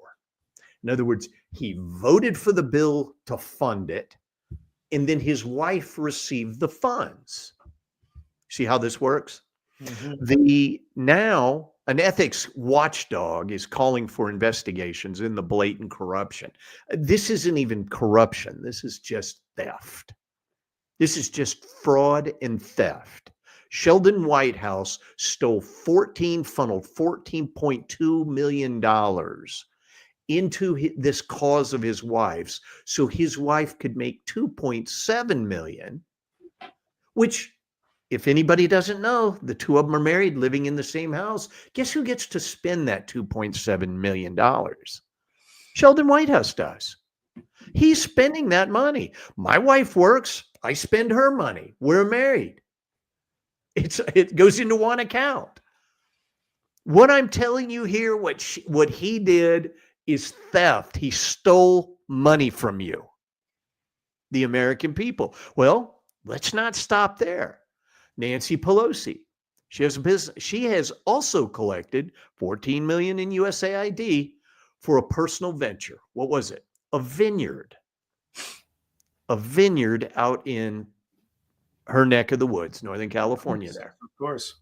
And what was she doing it for? What was a green energy thing? She was doing experimental farming. That's what USAID gave her the $14 million. That's insight into the whole climate grift. I mean, that it's all about, it's not just control. It's also about grift. I mean, they were grifting while they were implementing the control matrix. So you and Sheldon Whitehouse was standing right behind AOC when she introduced this whole green scam. Mm-hmm. The days it came out, right after Biden took over the office, the White House. What a change! Do you remember the Biden days, John? I mean, it's almost like a bad. I don't even remember it now. Yeah, that's how much progress has been done. And have we hit 2 months yet? I don't think so. Not even 2 months. And the people of this country are already seeing. You're learning how badly these people have been stealing from you. Nancy Pelosi, Sheldon Whitehouse. How about AOC? Bartender extraordinaire, goes to Washington, D.C., internet influencer. What's she worth, 20, 30 million now? Where did her money come from, folks? Buy her boyfriend some sandals with that money. You know? I mean, did you see buy him some, I mean, did you see that shot last year when they were in Miami and he had his nasty sandals on, but anyway. Yeah, but those are the things that we're seeing that are starting to come out now. What about Lisa Murkowski? She was just on in the cold opening. She's giving you a civics lesson. The people of Alaska deserve better than her. I spent 3 years up there. It's a fantastic state, and it's a good state. It has so much, and it's very, very. It's a very patriotic state, as a matter of fact. Now, they do enjoy they were one of the first to enjoy the legalization of marijuana. All that. They were out in front. I was there back in the 80s and lived there for 4 years myself. And the thing about it is that Alaska has, it is very patriotic. It is very America first. And for them to have to put up with this, I want you real quickly. This is one I haven't even gotten to yet. I want to go ahead and play this real quickly. Here's your civics lesson for the day. Please turn it up. The sound's a little bad, but executive basically blows by Congress or rolls right over Congress, and we allow that. We're ceding our responsibility. I believe that you can absolutely be a 100% supporter of President Trump and still stand up for the institution of the Senate, for the legislative branch with our authorities that are prescribed to us specifically by the Constitution. And so, but if we don't, if we just say, well, we like his policies, and so therefore we're going to cede some of our authorities, don't think that this is the last time you're going to see that. Okay, I'd just like to say the IQ of this audience or the IQ in this room just dropped. No. Probably 30 points listening to that. Okay. Well, people don't realize she's part of a dynasty. I mean, her father gave her that seat, essentially. Yeah, no, absolutely.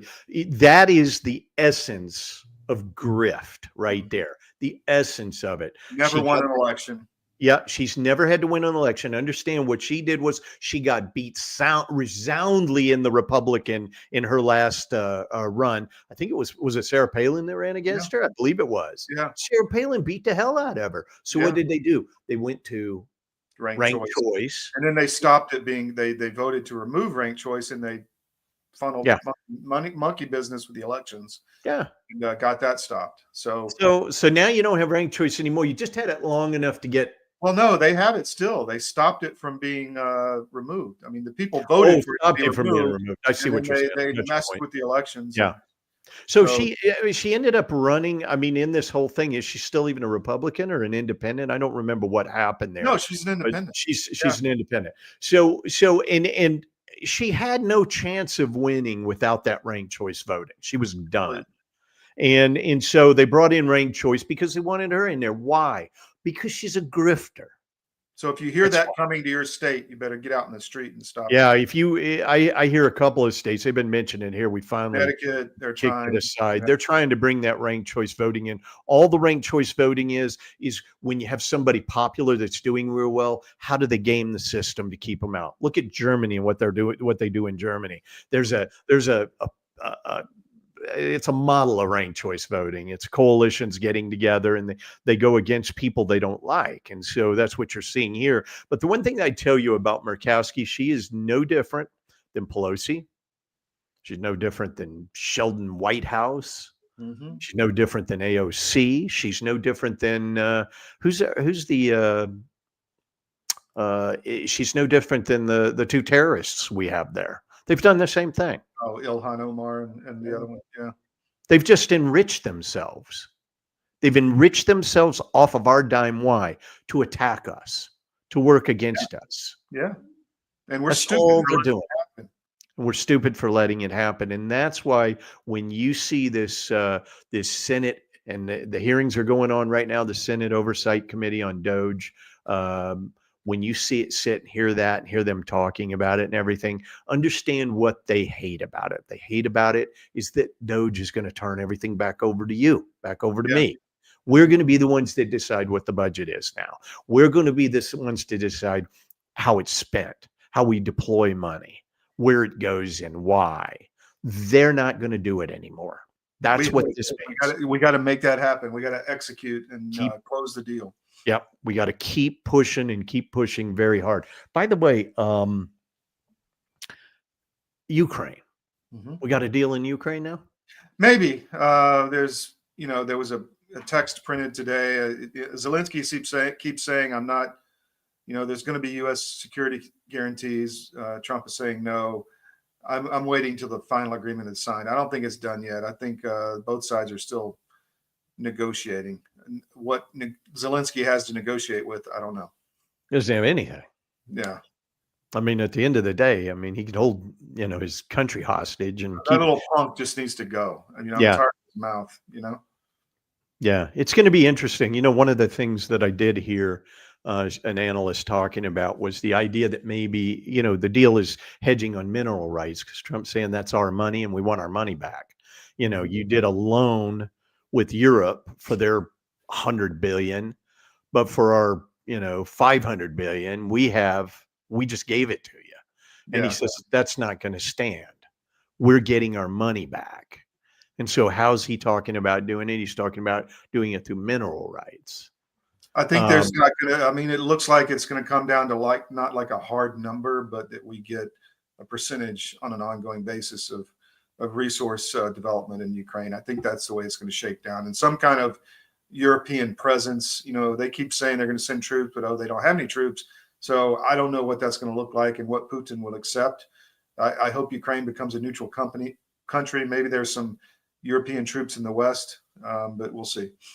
I think I did hear where somebody in the international media that evidently had heard a discussion on this with regard to Putin said, Putin would probably accept some form of local peacekeepers in Ukraine, but that you can't put NATO in there. He's not going to allow that. That's a showstopper for him. So a couple of loose ends there, but it's interesting to me because again, this idea, and like you said, and I heard a reporter ask about it yesterday in Trump's little riff inside the Oval Office, and they said, "Does this mean security?" And he said, "No." He says, "There's no security guarantees." And they were asking, like, well, what about in the future? And he says, well, we'll address it. They got work to do right now. They got to get where they need to go. So I don't think he's cut out the idea that there could be some form of relationship between our from a security standpoint. But right now he's saying it's not part of the discussion because we got this to work. We got to hammer this out right now. But one of the things that was interesting to me is that they're saying some of these minerals that he's talking about maybe in the Russian occupied in area. Donbass, yeah. right? That's a very And rich area. Yeah. what's that? It's a very rich area. Right. And he's saying, or this person that was talking about this said, I'm not sure, maybe this is also part of the deal, because Putin had alluded, we reported on it on CDM, that there was something he would be willing to look at relationship wise as well. So with the US. So I'm wondering if that's the negotiation point on these minerals. What do you think? Quite very possibly could be some kind of even joint development. You know, you're hearing a lot from Russia saying we're going to bring in American companies. This is big talk in Moscow, according to our reporters, that people are, you know, the elites are talking about this. It's to have the Western companies and Western brands come back in. The Russian wealthy would very much love that. So I think that's a point that Trump can use. Yeah. By the way, let me just show people. This is an interview we did with Pete Blaber, the former Delta Force commander, who had a lot of time on the ground in some of these areas, and really an hour and a half of good talking on Ukraine and the history and how we all got here. So if you want to know the history of really how we got to where we are, check this interview out by Pete Blaber on Ukraine Sit Rep at Armed Forces Press. Yeah, it's good. He's pretty, we've had him on the show before, very knowledgeable on what's going on out there and what's going on with regard to the Ukraine and Russia. So good. There's a good, it's a chance for you to get educated on that if you go there and read it. I just thought it was interesting. I think the idea that there could be a Russia play in this mineral recovery. Well, there's going to be joint development. I mean, that's the carrot Trump can bring. I mean, the Russians need, their economy's doing well, but it's a war economy. Yeah. And then the other industries have suffered. So if we can come in and help them develop in exchange for something in Ukraine, and then and to pull them away from China, that's the big point. So that could have a good ending. Yeah, there could be something there. Anyway, you heard that here. We talked about here first. Keep that when you're listening to what's going on out in the Ukraine in this deal.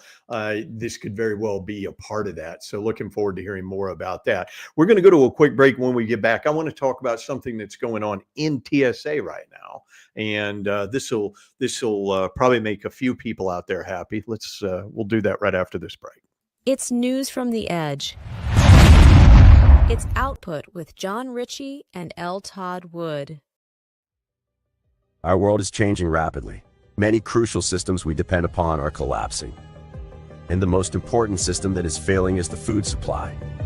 Mr. President, this Council is more than aware of the multiple challenges and threats the world is facing today. But the threat of famine, people starving slowly to death, must be a red line. These food prices are going to keep going up, and they're going to keep feeding excuse after excuse, narrative after narrative. Yeah. Where you're going to have to get off that treadmill and start getting more autonomous with your own food growing. You want to make sure that you can eat, because frankly, food is the biggest issue as we are going through these transitions. But amidst the chaos, there is a path to resilience. Marjorie Wildcraft is the female leader of the survival and preparedness movement.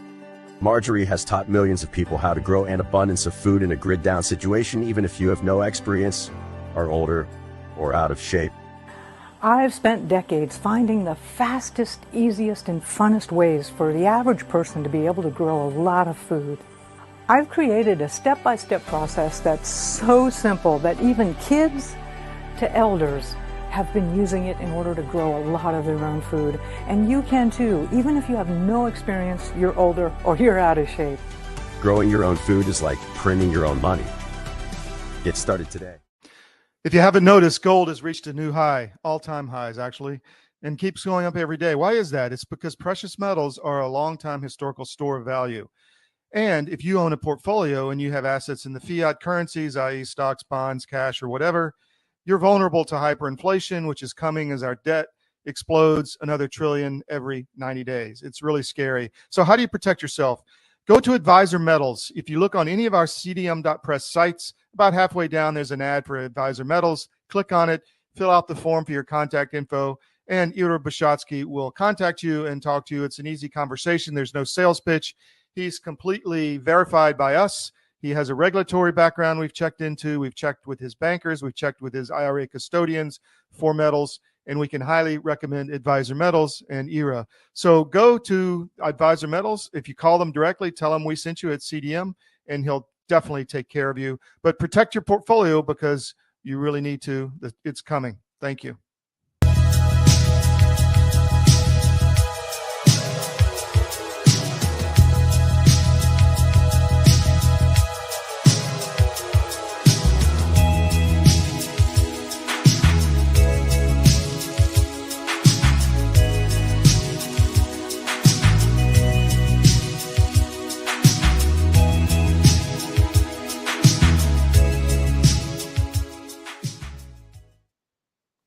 Hey, welcome back. I want to remind everybody, cdm.press is the place to go for all of our shows. We're on X. We're on YouTube for as long as they'll keep us there. And we're streaming live on YouTube, by the way, to all the audience out there on X. Yeah, and or we on get YouTube. some comments sometimes that people don't like Rumble. So if you don't like Rumble, follow us on YouTube. You'll get the notifications and stream us there.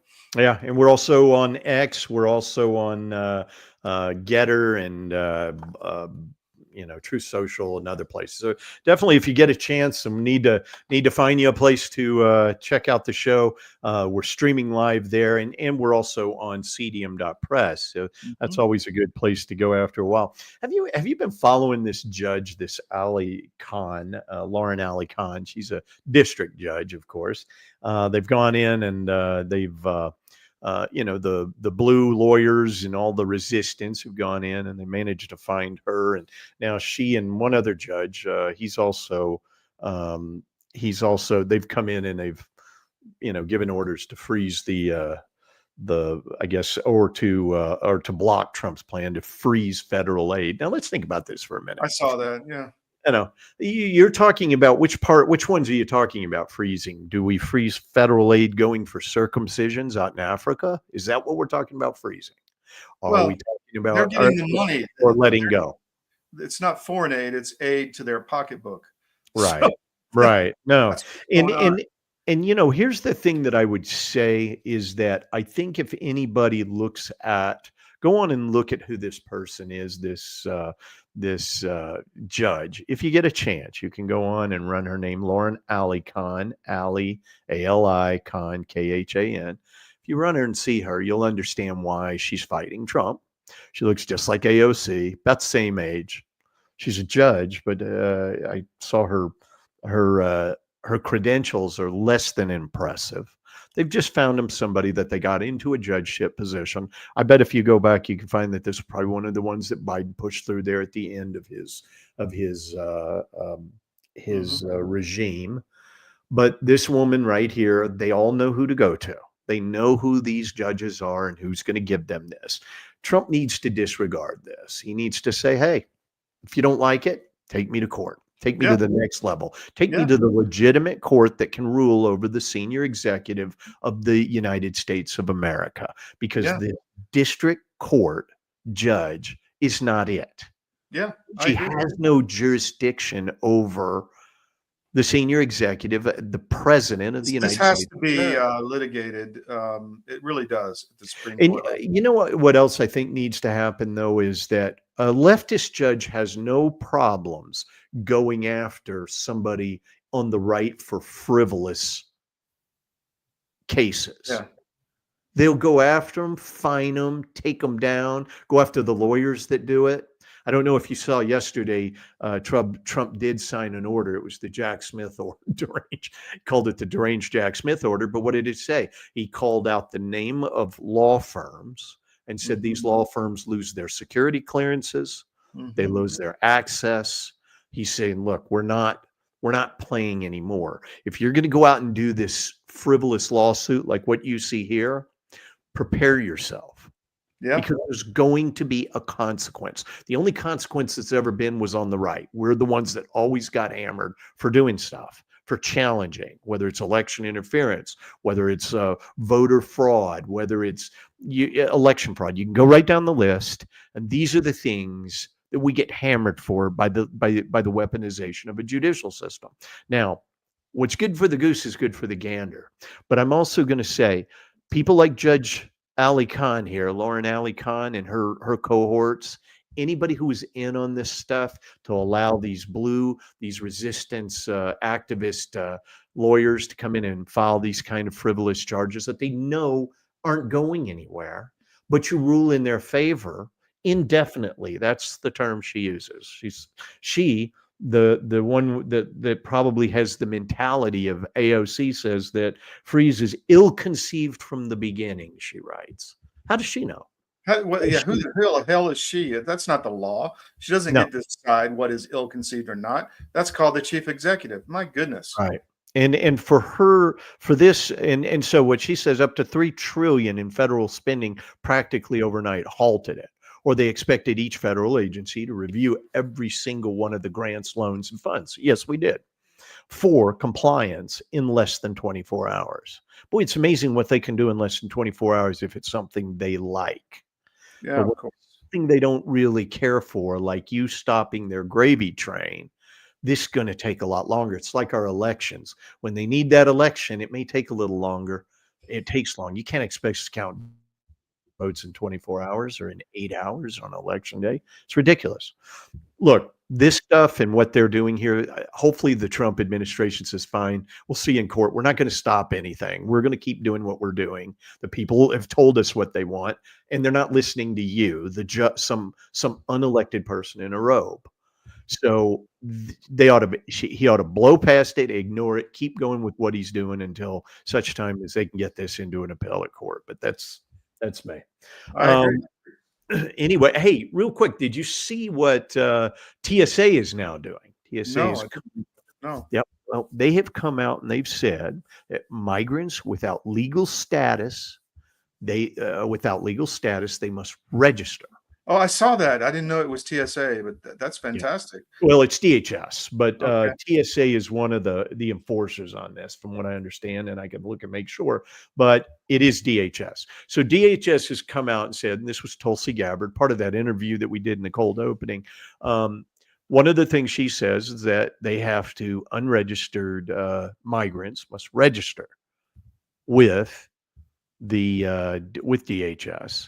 And as well, if they don't register, of course, that's gonna trigger their deportment.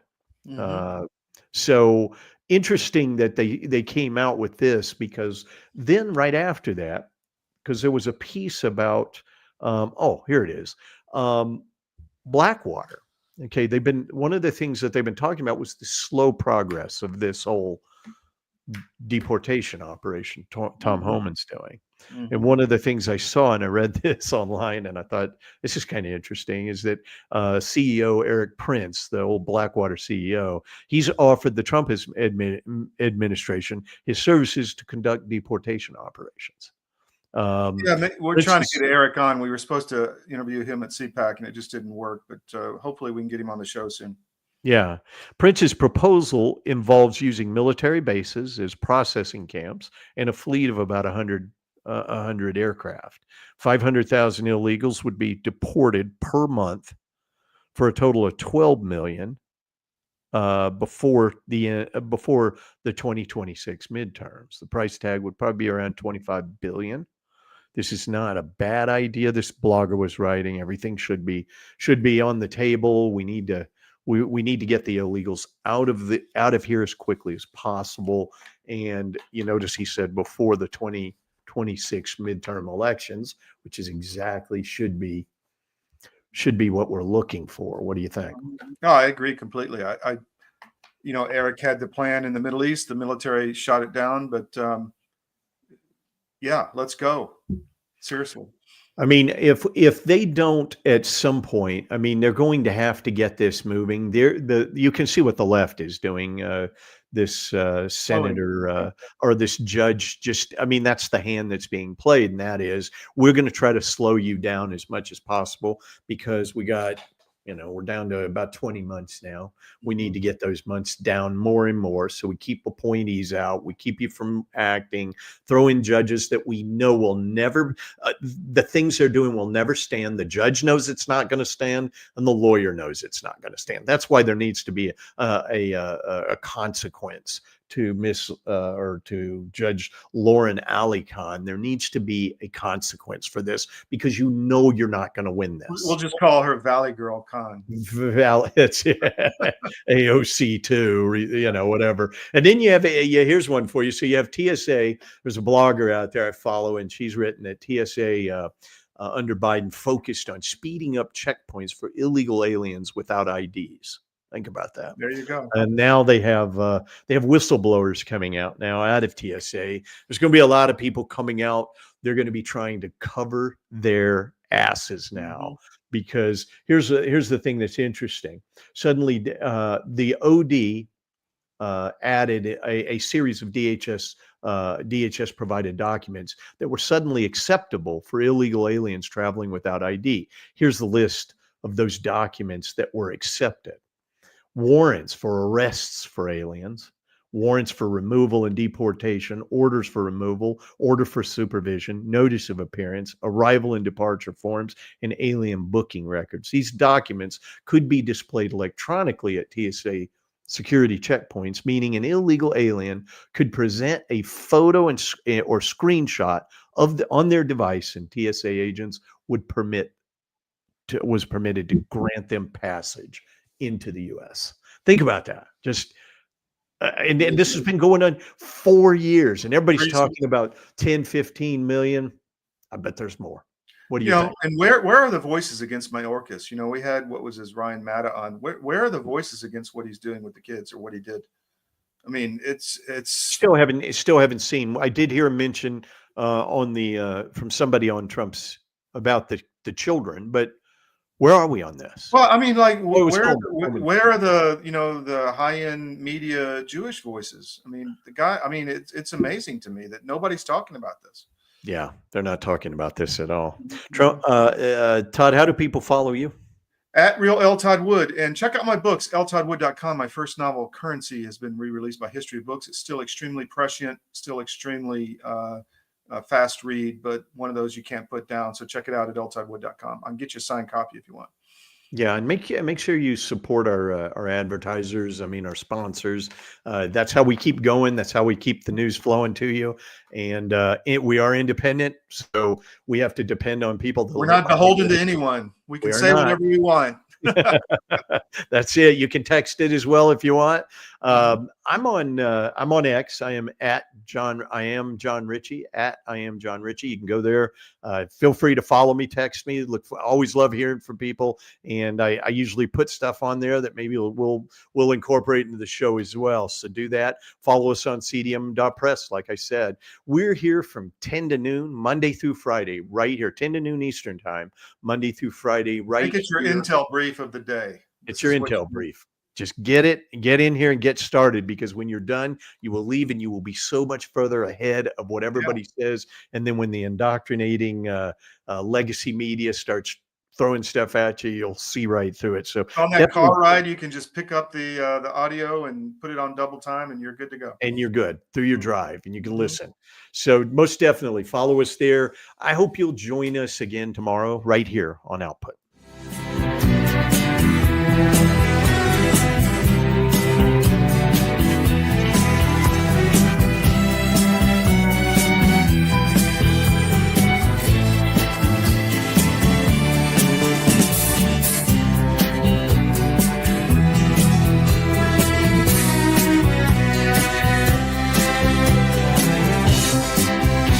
This has been an Output Digital and CDM production.